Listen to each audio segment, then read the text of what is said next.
last-minute shakeup at 5:30 a.m., laundry situation not good. And when your focus is on helping your clients, it's easy to forget about yourself. But NASM knows trainers. Morning, Ryan. It's okay. And staying in front of the day isn't always There's as simple Ryan. as 1, What's 2, up? 3. So when the unexpected has you pressing pause, What's the latest on creatine? I'm going to get back to you on that. let NASM1 help you press play. Visit NASM.org to sign up for a membership today. You're listening to the NASM-CPT Podcast with Rick Richey, winner of the Share Care Emmy Award for Social Storytelling and the official podcast of the National Academy of Sports Medicine. Hey, y'all, and welcome to the NASM-CPT Podcast. My name is Rick Richey, and today we're going to talk about the difference between two different things that present very similarly. And this is shout out to Volkmans_fitness, who reached out and asked a question about sciatica. And so I was like, I think I did a session or a lesson on sciatica. And he goes, I looked, I couldn't find it. And I was like, let's run this one again. Because maybe I did, maybe I didn't. It seems like something that I would have done. But let's just talk about it. Sciatica. Here's the thing. Interesting thing about sciatica and piriformis syndrome. Very, very, very similar pain symptoms. And the pain can vary differently in different folks and different types of pressure and things like that. So it could be pain. Could feeling of an electric shock, burning, stabbing type pain. And the pain can be anywhere along the nerve pathway. So here's what's interesting. The nerve pathway, technically, of the sciatic nerve starts before it becomes that large nerve. So it starts at the nerve roots. And so pain can actually be in the low back. Commonly, it's in the posterior hip or in the buttocks. You can feel it down the leg, the back of the thigh, and into the calves.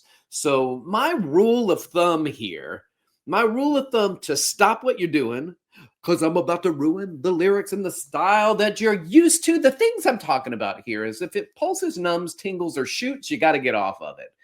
And generally, it's a good rule, and I tend to use that a lot for foam rolling. If it pulses, numbs, tingles, or shoots, you got to get off of it.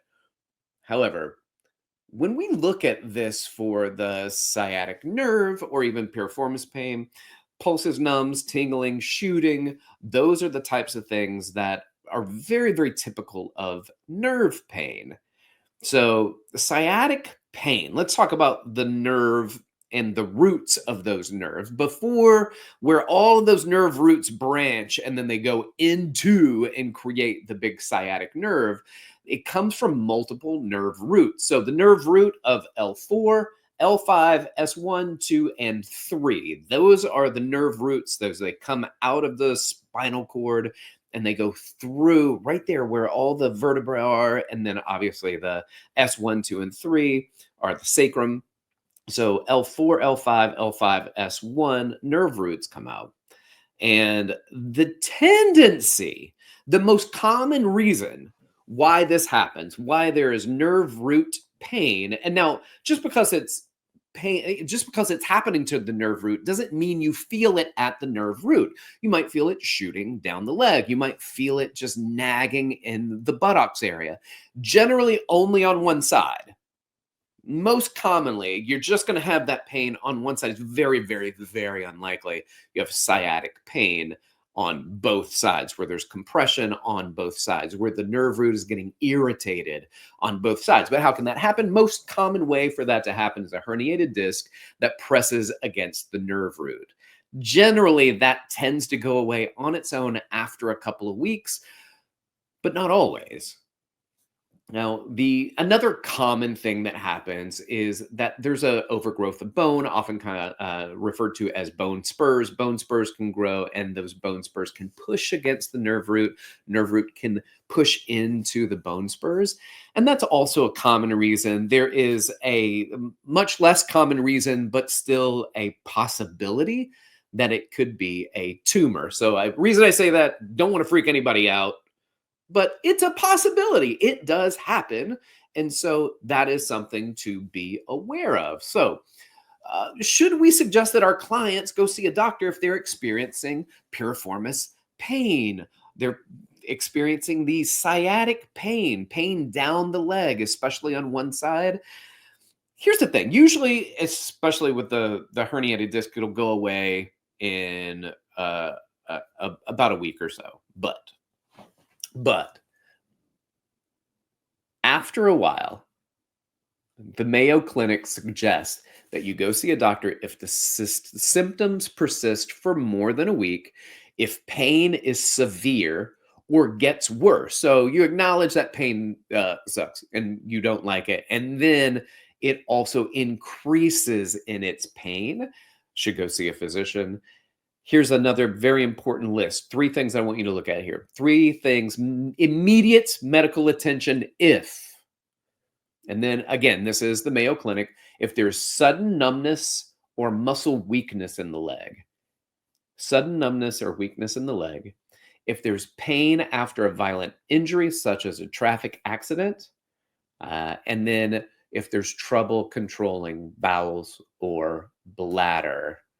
If you're having those 3 symptoms, sudden numbness or weakness in the leg, pain after an injury, like a traffic accident, falling off of a bicycle. I've been double bounced off of a trampoline. Those are the kind of things that when you land and then you have that pain after a violent injury, got to get checked out. And then finally, trouble controlling bowels or bladder, highly, highly important to go get checked out. Risk factors, according to the Mayo Clinic. Risk factors for sciatica include, let's go number 1, age. People ages 20 to 50 are most likely to have herniated disc, bone spurs, and develop more commonly as people continue to age. 2 is obesity. Being overweight increases stress on the spine, and that can increase the presentation of sciatic pain. Occupation, a job that requires twisting the back, carrying heavy loads, driving a motor vehicle for long periods of time might play a role in herniated disc or at least compression along the low back. Prolonged sitting, people who sit a lot, don't have much movement, they're likely to develop herniated disc, more likely at least than active people are. And then the last one on the list is diabetes. Because this condition affects the way that the body uses blood sugar, it increases the risk of nerve damage. So if we also have other things pressing on a nerve and the nerves are already heightened when it comes to being damaged, then definitely get checked out. This episode of the NASM-CPT Podcast is brought to you by NASM One, the membership for trainers and coaches. Members enjoy unlimited access to hundreds of career resources. Get the Edge app to schedule and program. Clients enjoy half off all certifications and specializations, access to free CEUs, and more. All of this for just $35 a month. Go to nasm.org/membership to learn more about NASM One. Now, let's go back to the Mayo Clinic here and talk about prevention. This is an exact quote from what they say. It's not always possible to prevent sciatica, and the condition can come back. To protect your back, 1, exercise regularly. That wasn't me. That wasn't Rick and NASM saying this. This is the first thing on the list for the Mayo Clinic. Exercise regularly. Why? To keep the back strong, to work the core muscles, the muscles in the abdomen and lower back needed for good posture and alignment. A healthcare professional can recommend activities. Keep good posture when sitting. Choose a seat with good lower back support, armrest, and a swivel base for better low back support. Place a pillow or a rolled towel in the small of the back to keep its normal curve. Keep knees and hips level. Use your body correctly. When standing for long periods, rest one foot on a stool or a small box from time to time. When lifting something heavy, let your legs do the work. Hold the load close to the body. Don't lift and twist at the same time. That one's very important. And find someone to help lift heavy or awkward things. All right. That's from the Mayo Clinic. Piriformis syndrome only involves the piriformis, though.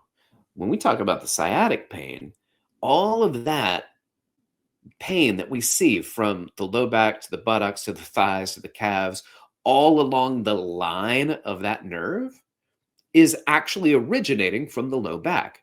Piriformis syndrome, on the other hand, is because the piriformis is pressing on the area of the sciatic nerve in the buttocks, in the posterior hip. Now, I know a lot of people, if you've got sciatic pain, you will probably also be treated for piriformis syndrome. You will also be given stretches for the posterior hip because there's a double crush phenomenon. You start feeling pain in one area, you can feel pain and it can happen in another area. So I want to be aware that this could be from the low back, but it can also present and be from the piriformis. But the difference being sciatic pain is from where?